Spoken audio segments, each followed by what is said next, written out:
నమస్కారం. విశాఖ వాజీ న్యూస్కి స్వాగతం. నేను దుర్గా ప్రసాద్. ముందుగా ఈనాటి ముఖ్యాంశాలు. ఆధునిక్ కంపెనీలలో ఎల్ఐసి జీవిత బీమా సంస్థ నిధులను మళ్లించడంపై మండిపడ్డ సిపిఐ నాయకులు 35,000 కోట్ల రూపాయల దేశ ప్రజల సొత్తును పెట్టుబడి పెట్టడానికి వ్యతిరేకిస్తున్నామన్న చంద్రశేఖర్.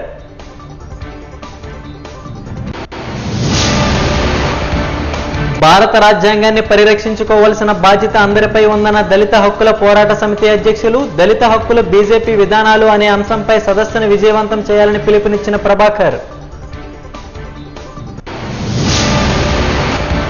దక్షిణ వాయువ్య దిశగా ప్రయాణిస్తున్న అల్పపీడనం రానున్న 24 గంటల్లో తేలికపాటి వర్షాలు కురిసే అవకాశం ఉంది అన్న వాతావరణ అధికారులు.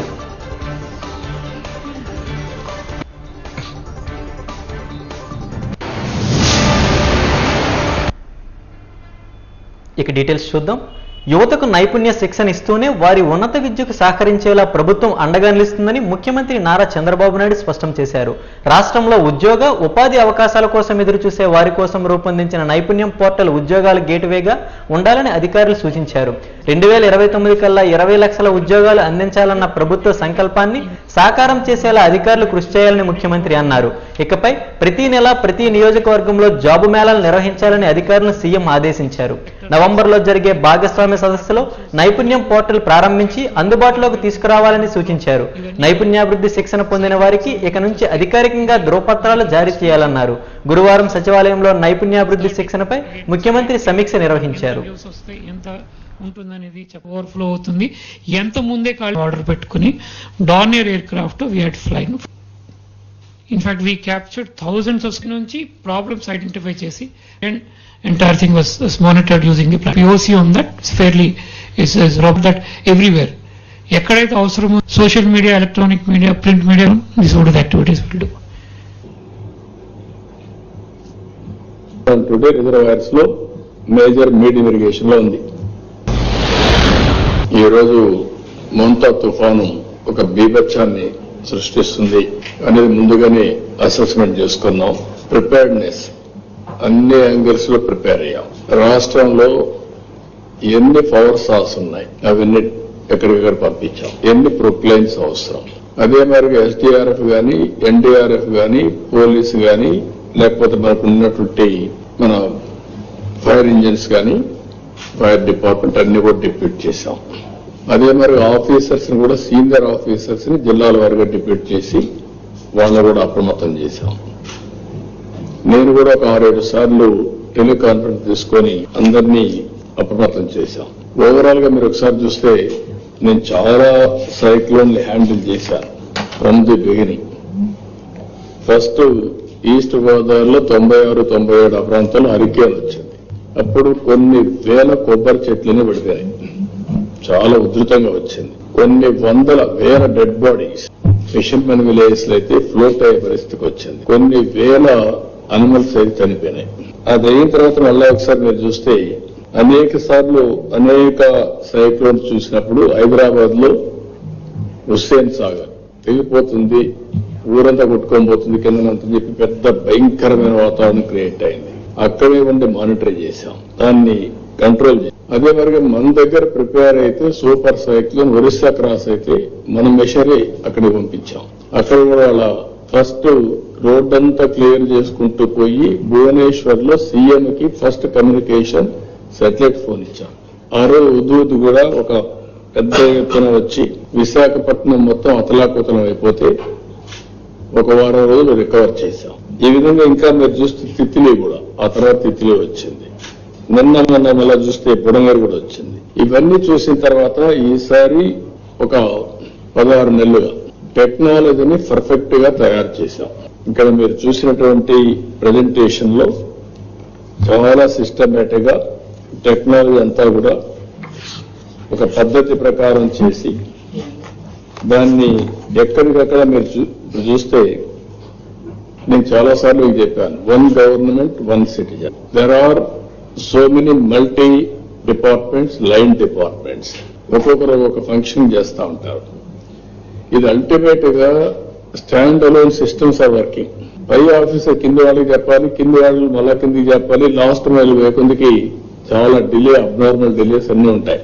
నాకు లాస్ట్ టైం మీరు చూస్తే చాలా రివ్యూ మీటింగ్ కూడా మిడ్ నైట్ పెట్టుకునేవాళ్ళం. అందరిని పొమ్మని చెప్పి తిరగమని చెప్పి మళ్ళా రమ్మని మిడ్ నైట్ వరకు మీటింగ్లు పెట్టి మళ్ళా అందరికి గైడ్ లైన్స్ ఇచ్చి మళ్ళా పంపించాం.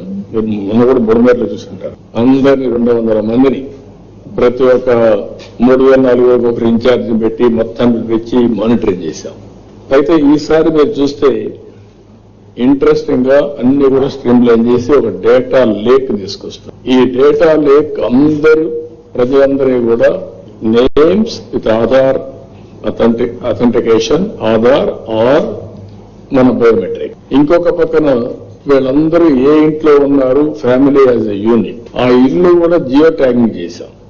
ఒకవేళ ఇలాంటి విపత్తులు వస్తే ఆ ఇంటికి పోలేకపోతే ఎక్కడి నుంచైనా మెడిసిన్ పంపించాలన్నా ఫుడ్ పంపించడానికి జియో ట్యాగింగ్ కూడా చేశాం. ఇవన్నీ ఇంకో పక్కన సీసీటీవీ కెమెరాలు లేనప్పట్లో పెట్టిన కెమెరాలు కూడా పనిచేయకపోతే కూడా అన్ని ఆపరేషన్ స్టార్ట్ చేశాం. ఇంకో పక్క డ్రోన్ కార్పొరేషన్ అప్పుడు పెడితే దాన్ని కూడా డిఫండ్ చేస్తే మళ్ళీ రివైవ్ చేసా ఇప్పుడు డ్రోన్ సిటీని పెట్టబోతున్నాం. ఇవన్నీ ఎఫెక్టివ్ గా ఇప్పుడే సెటిలైట్ ఇమేజరీ తీసుకొని దాని ఆధారంగా ఎన్యూమరేషన్ గానీ అంటే టెక్నాలజీ అన్ని టెక్నాలజీలు ఉపయోగించుకునే పరిస్థితికి వచ్చా. ఇక్కడికి వచ్చినప్పుడు లాస్ట్ డిపార్ట్మెంట్ GSWS ఉంది, గ్రామ సచివాలయం, వార్డు సచివాలయం, వాళ్ళని కూడా యాక్టివేట్ చేశాం. అంటే ఎక్కడ కూడా state, district, constituency, mandal, then panchayat, గ్రామ సచివాలయం వీళ్ళందరినీ ఇచ్చేసి ఇన్ఫర్మేషన్ సిస్టమ్ అంతా తెప్పించి IMD ఇచ్చే ఇన్ఫర్మేషన్ మీకు ఏది చూపించారు, ఎట్లా మూవ్ అవుతుంది సైక్లోన్.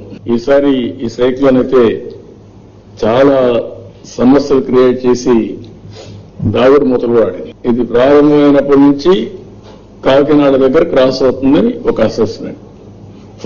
అందరి ఫోకస్ ఏంటి, కాకినాడ దగ్గరే క్రాస్ అవుతుంది. మనందరూ అక్కడ ఫోకస్ చేసి ఎక్కడ ప్రారంభమైన రెయిన్స్ ముందు రోజు అంటే నెల్లూరులో స్టార్ట్ అయ్యి అక్కడ తిరుపతి ఎంత పడి ఇంకొక పక్కన కావలికి వచ్చి హైయెస్ట్ 24 సెంటీమీటర్ల రెయిన్ఫాల్ పడే పరిస్థితికి వచ్చింది. అక్కడి నుంచి డెవాస్టేషన్ చేసుకుంటూ బాపట్ల ఇట్లొచ్చి దెన్ మచిలీపట్నం, దెన్ అంతర్వేది, నర్సాపూర్ దగ్గర అక్కడి నుంచి క్రాస్ అయ్యి రాజోల్ ద్వారా పైకి వెళ్ళడం.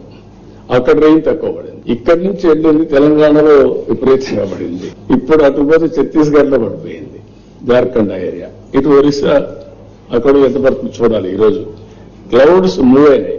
ఇవన్నీ కూడా అనలైజ్ చేసి ఎంత వరకు జరుగుతుందో ఎస్టిమేట్ చేసుకుంటూ వచ్చాం. లాస్ట్ లో మీరు చూస్తే మేము ఎస్టిమేట్ చేసినప్పుడు ఎన్ని గ్రామాలు దెబ్బతిన్నాయి అనేది కూడా మీకు ఒక పద్ధతి ప్రకారం మారుతా ఉంటే మేము కూడా స్ట్రాటజీ మార్చుకుంటా వచ్చాం. అంటే దాన్ని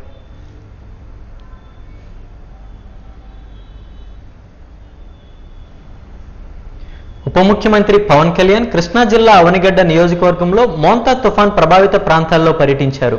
భారీ వర్షాల కారణంగా తీవ్రంగా నష్టాలను ఎదుర్కొన్న రైతులను ఆదుకునే దిశగా అధికారులతో చర్చించారు. తుఫాను దెబ్బతో పంటలు పూర్తిగా నాశనమైపోయాయని రైతులు ఆవేదన వ్యక్తం చేశారు. పర్యటనలో భాగంగా పవన్ కళ్యాణ్ మార్గమధ్యంలో పలు గ్రామాల ప్రజల ఆర్జీలను స్వీకరించారు. అనంతరం డిప్యూటీ సీఎం మీడియాతో మాట్లాడుతూ సీఎం చంద్రబాబు ముందు జాగ్రత్తతో తుఫాను వల్ల జరిగే నష్టాన్ని తగ్గించగలిగామని తెలిపారు. రైతులు తీవ్రంగా నష్టపోయారని, అత్యధికంగా కౌలు రైతులే ఉన్నారని, వారందరినీ ఆదుకునేందుకు సీఎం చంద్రబాబుతో రివ్యూ మీటింగ్ లో చర్చించి నిర్ణయం తీసుకుంటామని తెలిపారు.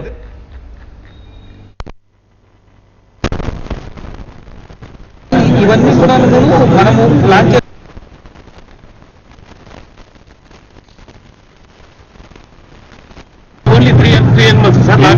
లంకకి వెళ్ళిపోయిన అందరూ తెలుసు. అసలు గత ప్రభుత్వంలో కూడా మీరు తుఫాన్లు చూశారు, దాని ఇంపాక్ట్ ఎలా ఉండింది. అలాగే దీనికి entire administration preparedness under the leadership of honourable CM Shri Chandrababu Naidu గారు. Everyone has done excellent job. చాలా అద్భుతం చేశారు అందరూ. ఏ స్థాయికి చేశారంటే, ఎంత డీటెయిల్ చేశారంటే, ఇప్పుడు 4 వ్యక్తులు కుటుంబం సెల్ ఫోన్ కనెక్షన్ ఉండడం వల్ల వాళ్ళకి అలర్ట్ వచ్చింది ఎదురుగాలుల వల్ల. సో వాళ్ళని కూడా రెస్క్యూ చేయగలిగారంటే, అసలు ఇంపాసిబుల్ టు రీచ్ అవుట్ అనుకున్న వాళ్ళు కూడా రెస్క్యూ చేయగలిగారంటే దీనికి స్టేట్ గవర్నమెంట్ ఎంత ప్రిపేర్డ్ గా ఉందో మీకు దృష్టికి తీసుకొస్తా ఉన్నాను. కలెక్టర్ దృష్టికి చేసి ఇందాక అన్ని పంట నష్టం ఇవన్నీ చూశాను. దాదాపు మనకి 46,000 హెక్టార్లు నష్టం వచ్చింది. దాదాపు చాలా మంది కౌలు రైతులు కూడా నష్టపోయారు. దీని గురించి ముఖ్యంగా బాలసౌరి గారు, బుద్ధిప్రసాద్ గారు, మంత్రి గారు అడుగుతా ఉన్నారు. దీనికి కౌలు రైతాంగానికి ప్రత్యేకించి దృష్టి పెట్టాలని. ఖచ్చితంగా అది కూర్చోబెట్టి రివ్యూ మీటింగ్స్ లో పెట్టి దీన్ని ముఖ్యమంత్రి గారి దృష్టికి తీసుకెళ్తాం. అలాగే నిన్న ప్రత్యేకించి నేను ఈ పంచాయత్ రివ్యూ చేయించాను, పంచాయతీ ఉన్నతాధికారులందరితో కూడా చేయించినప్పుడు దాదాపు పంచాయతీ శాఖ పరిధిలో, ఇది ఎక్కువ పంచాయతీ శాఖ పరిధిలో ఉన్న గ్రామాలు ఇవన్నీ, దాదాపు 274 కిలోమీటర్ల రహదారులు ఎంటైర్ రాష్ట్రం మొత్తం యాజ్ ఆన్ దెబ్బతిన్నాయని చెప్పారు. అలాగే సూపర్ శానిటేషన్ కానీ సూపర్ క్లోరినేషన్ కానీ పోస్ట్ ఈ అంటువ్యాధులు వచ్చే అవకాశాలు ఎక్కువ ఉన్నాయి. అలాగే 1583 గ్రామాలని చాలా తీవ్రంగా ఇంపాక్ట్ ప్రభావితమైనవి. దీనికోసం దాదాపు 21,055 మందిని సిబ్బందిని పారిశుద్ధ్య నిర్వహణకి వినియోగించాం. అలాగే ప్రతి ఒక్కరు కూడా జాయింట్ కలెక్టర్స్ కానీ ఎంటైర్ యంత్రాంగం మొత్తం వారి లీడర్షిప్ లో చాలా అద్భుతంగా పనిచేశారు. దాదాపు 23,000 మంది 23,744 మందిని కేంద్రాలకి తరలించమని ప్రజలు. అలాగే 240 సహాయ కేంద్రాల్లో వీళ్ళని పంపించడం జరిగింది. అలాగే ఇందాక చెప్పినట్టు 56,040 మంది రైతులు నష్టపోయారని తెలుస్తామని ప్రాథమికంగా. ఇది 46,000 హెక్టార్లు పైచులకు. అలాగే ఉద్యాన భూమి ఇందాక కూడా అరటి పంట చూసాం, అది ఒక 1,400 పైచులకు హెక్టార్లు దాదాపు 2,230 రైతులు నష్టపోయారని తెలుస్తా ఉంది. ఒక దెబ్బతిల్లు ఒక 39, పాక్షిక దెబ్బతిల్లు 489. సో వీటన్నిటికీ కూడా ఏవైతే మనకి సహాయం అందించాలో ఖచ్చితంగా బట్టి అందిస్తాం. అలాగే యాక్సిడెంట్ జరిగిన పాపం బైక్ లో వస్తే చెట్టు విరిగి పడిపోయినాయి, అధిక రక్తస్రావం చనిపోయిన శ్రీ కోయా సుబ్బారావు గారు, వారి కుటుంబానికి మా ప్రగాఢ సానుభూతిని తెలియజేస్తాం. అలాగే పునరావాస కేంద్రాల్లో ఉన్న వాళ్ళందరికీ కూడా 25 కేజీల బియ్యాన్ని మత్స్యకారులు, చేనేతలు ప్రత్యేకించి 50 కేజీల బియ్యం వాళ్ళని ముఖ్యమంత్రి గారి ఆధ్వర్యంలో నిర్ణయించింది. అలాగే బియ్యంతో పాటు కావాల్సిన కందిపప్పు కానీ, పామాయిల్, ఉల్లిపాయలు కానీ, బంగాళదుంపలు కానీ, పంచదార కానీ కుటుంబ ప్రభుత్వం వీటన్నిటిని ఉచితంగా సప్లై చేస్తా ఉంది. అలాగే శిబిరాల్లో ఉన్న వారికి ఇళ్లకు వెళ్లే ముందు ఒక్కొక్కరికి 1,000 రూపాయల చొప్పున ఇస్తా ఉన్నాం. ఒక్కొక్క కుటుంబానికి గరిష్టంగా 3,000 చెల్లిస్తా ఉన్నాం. అలాగే పంట నష్టం ఇప్పుడు మేజర్ ఈ రోజు మేము చేసింది ఏంటంటే పంట నష్టం అంచనా ప్రక్రియని సకాలంలో పూర్తి చేయాలని మేమందరం కోరుకుంటా ఉన్నాం. దాన్ని అధికారులందరితో ఒక సమీక్ష జరిపి దీన్ని కేబినెట్ లో దృష్టిలో పెట్టి అత్యవసర కేబినెట్ అంటూ కూడా దాన్ని ముఖ్యమంత్రి గారి దృష్టికి తీసుకెళ్తాం. ఆధునిక్ కంపెనీలలో ఎల్ఐసి జీవిత బీమా సంస్థ నిధులను అడ్డదారిలో మళ్లించారని ప్రధాని నరేంద్ర మోడీపై సిపిఐ నాయకులు చంద్రశేఖర్ మండిపడ్డారు. ఈ మేరకు సిపిఐ ఆధ్వర్యంలో జీవీఎంసీ గాంధీ విగ్రహం వద్ద నిరసన తెలిపారు. ఈ సందర్భంగా వారు మాట్లాడుతూ 2024లో అమెరికా ఇన్వెస్టర్స్ ను మోసం చేసి కాంట్రాక్టులు కాల్ చేయడానికి దాని ప్రయత్నం చేసిన నేపథ్యంలో అక్కడ కోట్ల రూపాయలు పంపించారని గుర్తు చేశారు. దీంతో స్నేహితుడు అదానిని కాపాడుకునేందుకు మోడీ 2025లో ఎల్ఐసి పెట్టుబడులు $3.9 బిలియన్ అంటే అక్షరాల 35,000 కోట్ల రూపాయల పెట్టుబడిని అదానీ గ్రూప్ ఆఫ్ కంపెనీస్ తో మళ్లించారని ఈ దుర్మార్గ చర్యని అభివర్ణించారు. ప్రతిష్టాత్మక ఎల్ఐసి సంస్థ నుండి 35,000 కోట్ల రూపాయల దేశ ప్రజల సొత్తును పెట్టుబడి పెట్టడానికి తమ పార్టీ తీవ్రంగా వ్యతిరేకిస్తుందన్నారు. ప్రభుత్వ బీమా రంగ సంస్థ life insurance corporation of India చాలా ప్రతిష్టాత్మకమైన సంస్థ నుండి నిధులని పెట్టుబడుల రూపంలో ఈరోజు అదానీ గ్రూప్ ఆఫ్ కంపెనీస్ కి మళ్లించడం అనేది చాలా దుర్మార్గమైనటువంటి చర్య.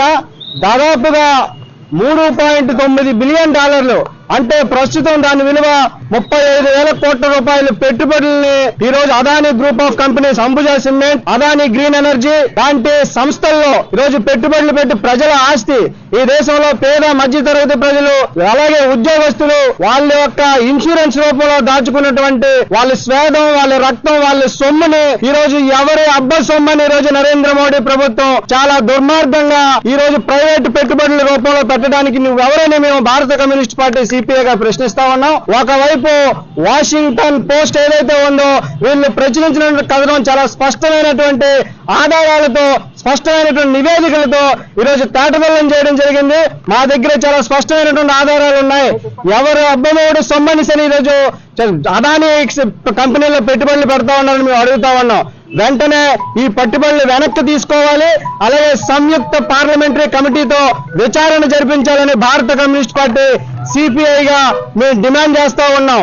ఒకవైపు నీతి ఆయోగ్, అలాగే భారత ఆర్థిక మంత్రిత్వ శాఖ, అలాగే ఈరోజు life insurance corporation of India వీళ్ళు ముగ్గురు సంయుక్తంగా కలిపి నష్టాల్లో ఉన్నటువంటి అదానీని కాపాడడానికి ఈరోజు చాలా దుర్మార్గంగా అంతర్జాతీయ బ్యాంకులు కూడా రుణాలు ఇవ్వని పక్షంలో రుణదాతలకి ఈరోజు ఒక ఒడ్డుకు తీసుకురావడానికి వాళ్ళు రుణాలు ఇవ్వడానికి ఇటువంటి దొంగ కుటిల ప్రయత్నాలు చేస్తా ఉన్నారు. ఒకవైపు దేశం మొత్తాన్ని వాడరేవులని, విమానాలని, విద్యుత్ అని, సకలం రైల్వేలు అన్ని కూడా అదానీ కట్టబెడతా ఉన్నారు. చాలా దుర్మార్గమైనటువంటి చర్య.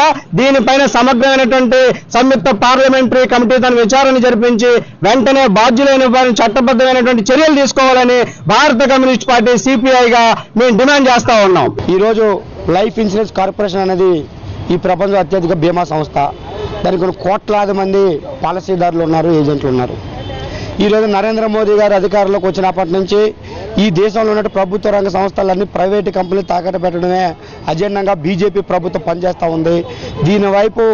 దీన్ని ఖండిస్తూ దేశంలో అనేక కోట్లాది మంది ప్రజా సంఘాల మీద అనేక నిరసనలు చేస్తూ ఉన్నారు.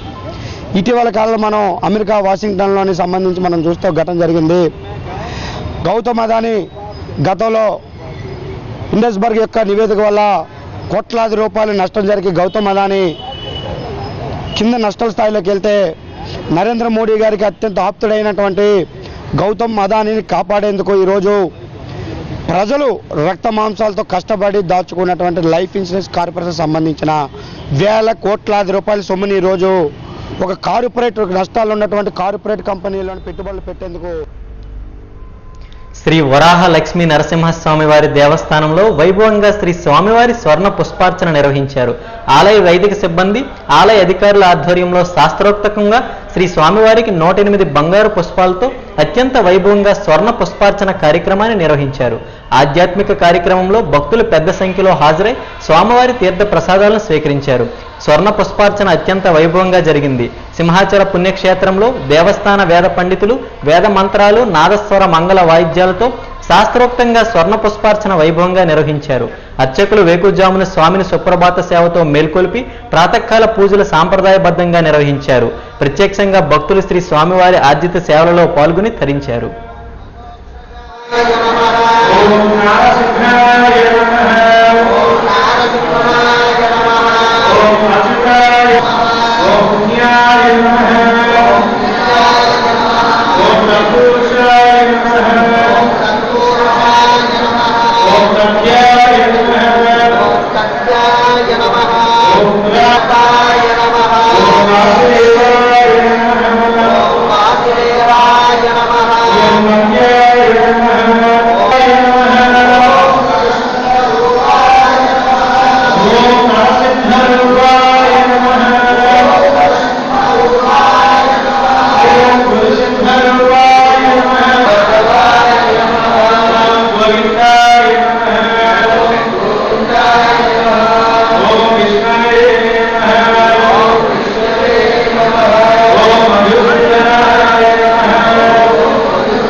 భారత రాజ్యాంగం ప్రమాదంలో పడిందని, కాపాడుకోవలసిన బాధ్యత అన్ని మార్గాలపై ఉందని దళిత హక్కుల పోరాట సమితి రాష్ట్ర అధ్యక్షుడు జేవి ప్రభాకర్ పిలుపునిచ్చారు.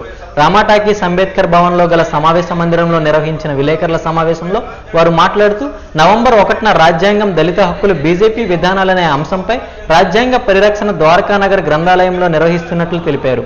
ఈ సదస్సుకు ఆల్ ఇండియా దళిత రైట్స్ మూవ్మెంట్ జాతీయ ప్రధాన కార్యదర్శి బిఎస్ నిర్మల్ ముఖ్య అతిథిగా హాజరు కానున్నట్లు సిపిఐ రాష్ట్ర కార్యదర్శి జేవి సత్యనారాయణమూర్తి, సిపిఎం జాతీయ కార్యవర్గ సభ్యులు లోకనాథం, డిహెచ్పిఎస్ రాష్ట్ర ప్రధాన కార్యదర్శి సుబ్బారావు తదితరులు ముఖ్య వక్తలుగా ప్రసంగిస్తారని తెలిపారు. అనంతరం సంబంధిత గోడ పత్రికను ఆవిష్కరించారు. నవంబర్ 1వ తారీఖున రాజ్యాంగ పరిరక్షణ సదస్సు జరుగుతూ ఉంది. జాతీయ నాయకులందరూ కూడా ఈ కార్యక్రమంలో పాల్గొంటున్నారు. ఇది పిలుపు దళిత హక్కుల పోరాట సమితి ఇస్తుంది, కానీ మొత్తంగా విశాఖ జిల్లాలో ఉన్నటువంటి దళితులందరికీ కూడా సంబంధించినటువంటి కార్యక్రమం ఇది. కాబట్టి ముందుగా దళితులందరినీ కూడా, దళిత నాయకుల్ని, దళిత సంఘాలందరినీ కూడా ఈ కార్యక్రమానికి మేము ఆహ్వానిస్తున్నాము. ఇప్పుడు రాజ్యాంగానికి ఒక పెద్ద సమస్య ఏర్పడింది. బీజేపీ అధికారంలోకి వచ్చిన తర్వాత భారత రాజ్యాంగం 140 కోట్ల మంది జనాభా సమాన హక్కులు, సమాన అవకాశాలు కలిగి జీవించమని భారత రాజ్యాంగం చెప్తూ ఉంటే, భారతదేశాన్ని హిందూ రాష్ట్రంగా మార్చాలని చెప్పేసి గట్టి ప్రయత్నం బీజేపీ అధికారంలోకి వచ్చిన దగ్గర నుంచి చేస్తూ ఉంది. గత పార్లమెంట్ ఎలక్షన్స్లో కూడా వాళ్ళకు స్లోగన్ ఇచ్చారు, మాకు అబ్కి బార్ 400 పార్ అని. 400 సీట్లు ఇవ్వండి, మీరు 400 సీట్లు ఇస్తే మేము రాజ్యాంగాన్ని మార్చేస్తామని చెప్పారు. కానీ భారత ప్రజలందరూ కూడా భారత రాజ్యాంగం రక్షించుకోవాలనే ఉద్దేశంతో వాళ్ళకి 100 సీట్లు తగ్గించారు. వాళ్ళు ఈవేళ ఏంటంటే ఒక్కొక్క దాని మీద మనువాదం అంటుంటే మనువాదం మీద అందరూ ఎక్కువ మంది స్పందిస్తున్నారని చెప్పేసి సనాతన ధర్మం అనే పేరు మీద ఈవేళ ప్రచారం మళ్ళీ ప్రారంభించారు. మనువాదం అనే మాట పక్కన పెట్టి సనాతన ధర్మం అంటే ఏంటి? అన్నీ కూడా అసమానతలతో ఉండేటటువంటి ఒక సమాజాన్ని సృష్టించడమే సనాతన ధర్మం అంటే. అది ఎలా అంటే, మాకు చదువుకోవడానికి, విద్యకి, ఉపాధికి అవకాశాలు లేనటువంటి 2000 సంవత్సరాలు గడిపినటువంటి ఒక జన సమూహం ఏదైతే ఉందో 180% మంది, వాళ్ళకి ఒక అవకాశం రాజ్యాంగం కల్పించింది. అందుకని మొదటిసారిగా వాళ్ళు ఏం ప్రయత్నం చేస్తున్నారంటే సనాతన ధర్మం పేరు మీద సెక్యులర్ సోషలిస్ట్ అనే పదాలను రాజ్యాంగం నుంచి తొలగించాలనేటటువంటి ప్రయత్నం చేస్తున్నారు. ఈ రోజు ఏంటంటే డిఎస్పీఎస్ ఆధ్వర్యంలో రాజ్యాంగ పరిషత్ సదస్సు 1/11/23 10 గంటలకు పబ్లిక్ లైబ్రరీ విశాఖపట్నం నందు జరుగుబడుతున్నాయి. అదేవిధంగా ఇప్పుడు మా రాష్ట్ర అధ్యక్షులు చెప్పినట్టుగా జాతీయ నాయకులు నిర్మలా గారు, తర్వాత జేజీ సత్యనారాయణ గారు, అదే లోకనాథం గారు, ప్రముఖ నాయకులన్నీ కూడా, ప్రజా సంఘ నాయకులు కూడా అందరూ కూడా ఆహ్వానించడం జరిగింది. అందరూ కూడా ఈ సభకి వస్తున్నారు. కాబట్టి మా తాలూకు ఏంటంటే భారతదేశం ఇప్పుడు ఈ రాజ్యాంగాన్ని మార్చాలని బీజేపీ ప్రభుత్వం కుట్ర పొందుతుంది. ఇప్పుడు ఏంటంటే 400 సీట్లు ఇచ్చినట్లుగా అయితే మీదే రాజ్యాంగం ఎప్పుడో మార్చేసి ఉండేవారు. అదేవిధంగా తక్కువ సీట్లు వచ్చాయి కాబట్టి ఇప్పుడు వాళ్ళు ఏంటంటే రాజ్యాంగం మార్చడం వాళ్ళ చేతిలో లేదు. అసలు లౌకిక రాజ్యాంగం అంటే మత ప్రమేయం లేనిది. మనది స్వతంత్రం వచ్చినప్పటి నుండి రాజ్యాంగం ద్వారా మనం ఏంటంటే రాజ్యాంగం వచ్చినప్పటి నుండి మత ప్రమేయం లేనటువంటి రాజ్యాంగం హిందూ, ముస్లిం, క్రిస్టియన్ అన్నిటికీ మనది ప్రజాస్వామ్య దేశం. ప్రజల కొరకు, ప్రజల చేత పరిపాలించబడినటువంటి ఈ భారతదేశాన్ని ఈ మతోన్మాదులు, ఈ బీజేపీ వాళ్ళు, ఆర్ఎస్ఎస్ వాళ్ళు, వాళ్ళకి 100 సంవత్సరాలు మనకు కంప్లీట్ అయింది. వాళ్ళు ఏంటంటే ప్రజల మీద ఈ విధంగా ఒత్తిడి చేసి జై శ్రీరామ్ లేకపోతే అసలు ఈ భారతదేశం నుండి పొండే అనే నినాదాలు కూడా వాళ్ళు ఇస్తున్నారు. ఇది చాలా దారుణమైనటువంటి విషయం. ఇదేంటంటే ఈ బీజేపీ ప్రభుత్వంలో ఆవులకు రక్షణ ఉంది కానీ ఆడవాళ్ళకి రక్షణ లేదు. ఎక్కడ చూసినా మారణ హోమ సృష్టిస్తున్నారు. నవంబర్ 1వ తారీఖున ఉదయం 10 గంటలకు పబ్లిక్ లైబ్రరీలో రాజ్యాంగ పరిరక్షణ సదస్సు, అంటే దళితులు, రాజ్యాంగ విధానాలు, దీని మీద సదస్సు జరుగుతుంది. ఈ సదస్సు పెట్టడానికి కారణం ఏమిటంటే బీజేపీ ప్రభుత్వం అబద్ధాలు చెప్పుకుంటూ ఈ 3 సార్లు గద్దెనెక్కడం జరిగింది. సంవత్సరానికి 1 ఉద్యోగాలు ఇస్తానన్న విషయం మాట్లాడి గద్దెనెక్కారు. ఉద్యోగాల సంగతి పోయి ఉన్న ప్రభుత్వ రంగ సంస్థలనే ప్రైవేటు పరం చేస్తున్నారు. ఆయనకి నరేంద్ర మోడీ గారికి అదానీ, అంబానీ తప్ప దళితులు కానీ బహుజనులు కానీ అస్సలు కనపడటం లేదు ఆయనకి. ఈ యొక్క పవన్ కళ్యాణ్ గారు సనాతన ధర్మం పేరు మీదే కనీసం సుప్రీంకోర్టు న్యాయమూర్తి అయిన గవాయ్ గారికే రక్షణ లేకుండా పోయిందంటే సామాన్యమైన దళితులకి, బడుగు బలహీన వర్గాల ప్రజలకు ఎక్కడ న్యాయం దొరుకుతుందని మేము డిహెచ్పిఎస్గా డిమాండ్ చేస్తున్నాం ప్రభుత్వాన్ని. తక్షణమే ప్రభుత్వం మాత్రం ఈ యొక్క దళితుల విషయం మీద చొరవ తీసుకోవాలి. అలాగే రాజ్యాంగ విషయంలో మాత్రం రాజ్యాంగాన్ని జోలికి వస్తే మాత్రం ఊరుకునేది లేదు అని సరైన బుద్ధి చెప్పడానికి దళితులందరూ కూడా పిడికిలు బిగించుకుని ఉన్నామని మేము ఈ యొక్క ప్రెస్ మీట్ ద్వారా తెలియజేస్తున్నాం. నవంబర్ 1వ తేదీన విశాఖ నగరంలోని పౌర గ్రంథాలయంలో ఉదయం 10 గంటలకు దళిత హక్కుల పోరాట సమితి ఆధ్వర్యంలో రాజ్యాంగ పరిరక్షణ సదస్సును నిర్వహించడం జరుగుతున్నది. అయితే ఈ సదస్సు ముఖ్య ఉద్దేశం ఏంటంటే నేడు దళితులు ఎదుర్కొంటున్న సమస్యలు, పరిష్కారాలు, అలాగే దళితుల హక్కుల కోసం పోరాడే దళిత హక్కుల పోరాట సమితి ఆధ్వర్యంలో ఇది జరుగుతుంది. మోంతా తుఫాన్ ప్రభావంతో గత 2 రోజులుగా విశాఖ సాగర తీరం పర్యాటకులకు అనుమతులు నిషేధించిన విషయం తెలిసిందే. తుఫాన్ ప్రభావం తగ్గుముఖం పట్టడంతో విశాఖ ఆర్కే బీచ్లో పర్యాటకులు సందడిగా తిరిగారు. సముద్ర స్నానం మాత్రం నిషేధమని పోలీసులు ఇప్పటికే ప్రకటించగా సబ్మెరైన్ మ్యూజియం, హెలికాప్టర్ మ్యూజియం తెరుచుకున్నాయి. మెరైన్ పోలీసులు పర్యవేక్షణ భద్రతా చర్యలు చేపట్టి పర్యాటకులు సముద్ర తీరానికి అనుమతిస్తున్నారు. యథావిధిగా పర్యాటకుల తాకిడి కొనసాగుతోంది.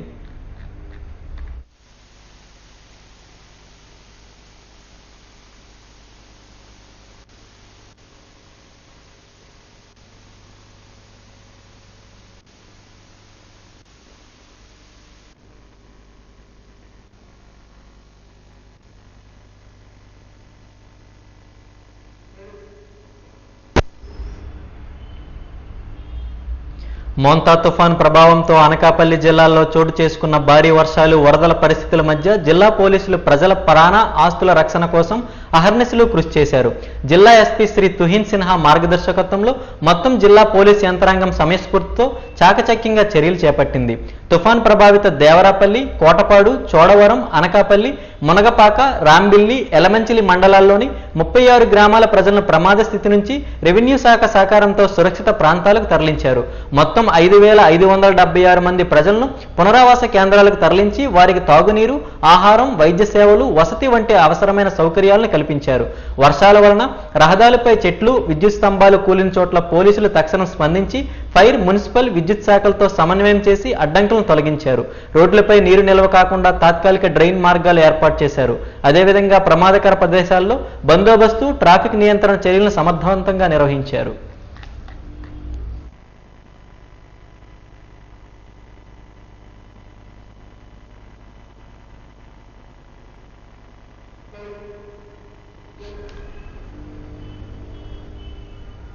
మోంతా తుఫాన్ కాస్త బలహీనపడింది. అయితే తీరం దాటిన తర్వాత ఇది ఉత్తర వాయువ్యంగా ప్రయాణించి తెలంగాణపై తీవ్ర ప్రభావం చూపనుందని విశాఖ తుఫాను హెచ్చరికల కేంద్రాధికారి తెలిపారు. తీరం దాటిన కొన్ని గంటల్లోనే తుఫానుగా బలహీనపడిన మోంతా ఆ తరువాత తీవ్ర వాయుగుండంగా మారింది. ఇది తెలంగాణ మీదుగా దక్షిణ ఒడిశా, దక్షిణ ఛత్తీస్గఢ్లోకి ప్రవేశించింది. అయితే ప్రస్తుతం ఛత్తీస్గఢ్లో అల్పపీడనంగా కొనసాగుతుంది. గురువారం సాయంత్రానికి ఇది పూర్తిగా బలహీనపడే అవకాశాలున్నట్లు వాతావరణ అధికారులు అంచనా వేస్తున్నారు. ఈ నేపథ్యంలో రానున్న 24 గంటల్లో ఒక మోస్తారు నుండి భారీకి వర్షాలు కురిసే అవకాశం ఉందని వెల్లడించారు.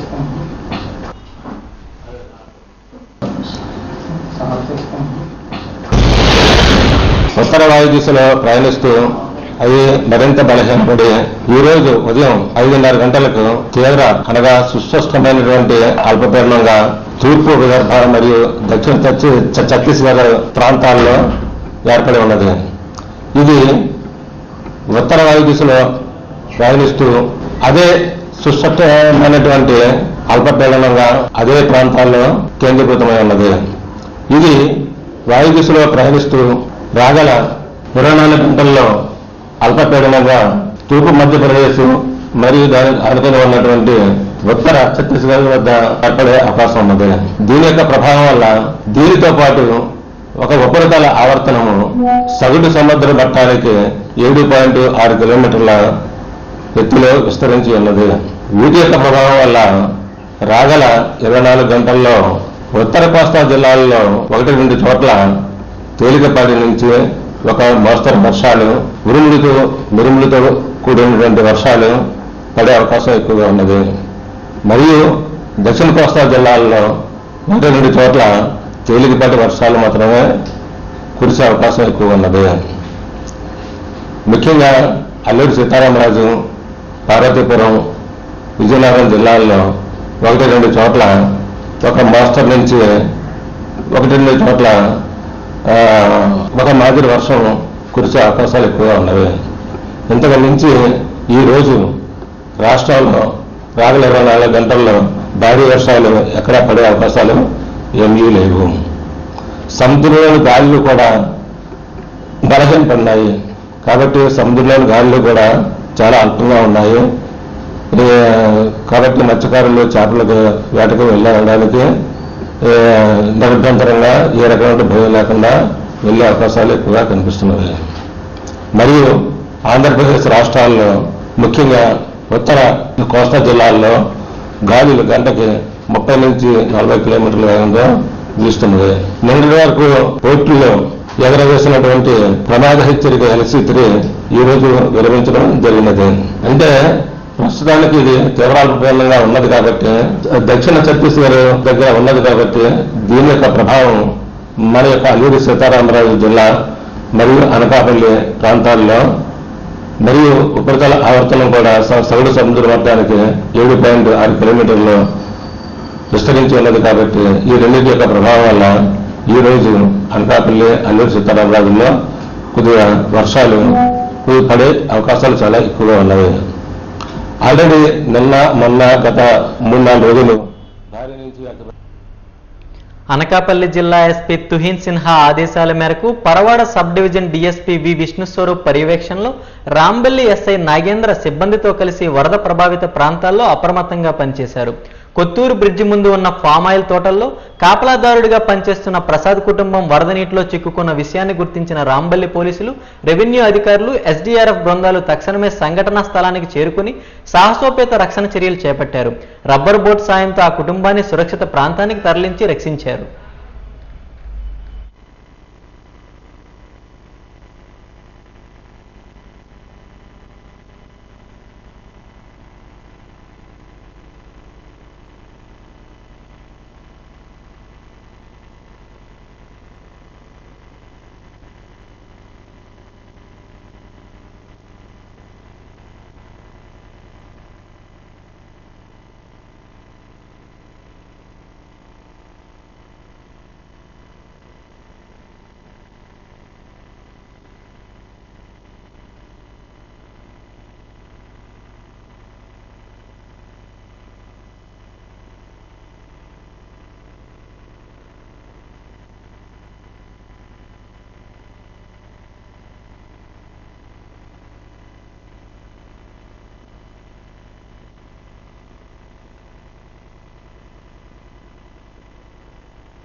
వాజీ న్యూస్ ముగించే ముందు ముఖ్యాంశాలు మరొకసారి.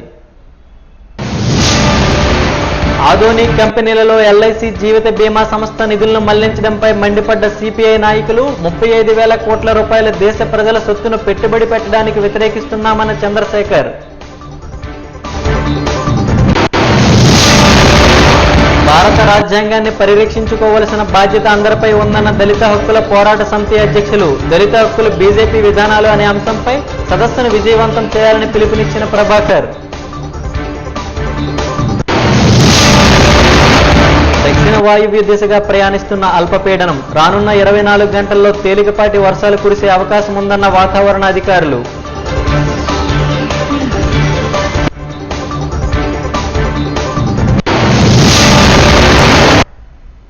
వాజీ న్యూస్ ఇంతటితో సమాప్తం. నమస్కారం.